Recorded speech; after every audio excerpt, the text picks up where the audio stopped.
All right, here comes my MB18 build breakdown, if you will. Point some things out with my nifty little pointer. Okay, start with the most obvious thing. I have the front end stretched. Looks ridiculous.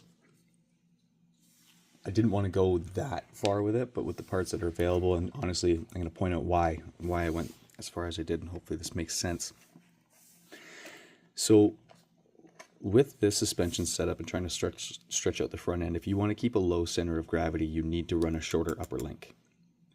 Because what'll happen is you'll tilt this axle forward, creating the shock mount to basically forcing everything to come down this way in order to connect the shocks. So if you shorten that upper link, it will tilt everything back, allowing you to have full flex, as you see, able to reach down, and a low center of gravity still. That's caused by where they're mounted on the skid plate. If I can hopefully get this clear. Where they're mounted on the skid plate here, okay? So the lower ones are about midpoint, whereas the upper ones are forward most. That's what's going to cause your tilting issues. My professional pillowcase for backdrop. So hopefully that explains why you need to run a high trail lower and a defender upper, and that will give you proper function in the front end. Hopefully you can see. So that's full flex there for you. You can still see that rear tire.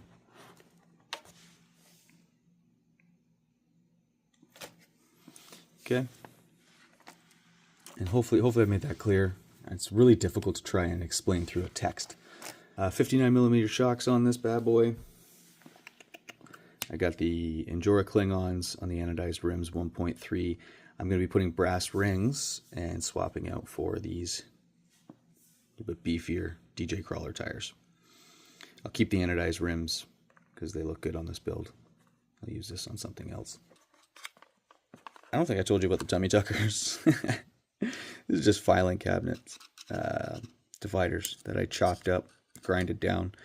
I threaded in some bolt holes for the body mounts, and then obviously behind this point here and here, I have the screws running right through to hold the links in. And that's what gives me that flat surface to slide on. And they are polished at this point, so nice and smooth. I've got my nifty and funky looking front light mount. If I can get a good shot on that for you.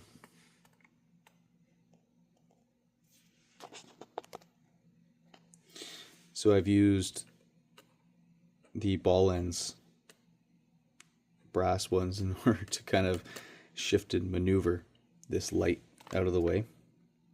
Use some servo arms, and that way it all functions still, because I like everything to, I want everything that comes with it to still function and work and still be able to add stuff. I haven't even gotten into the scale accessories yet.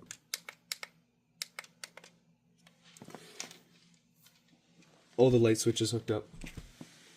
Oh, I do, another little trick I do, I don't know if anybody else does it, but shrink tubing on the drive shaft pins so they don't fall out.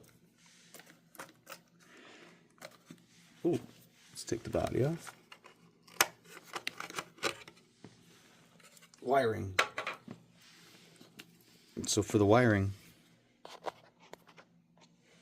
elastic bands. Okay. Just to keep everything nice, tucked and tight. Oh, there you are. Nice tucked and tight and out of the way. No rubbing issues. Doesn't touch the drive shafts at all.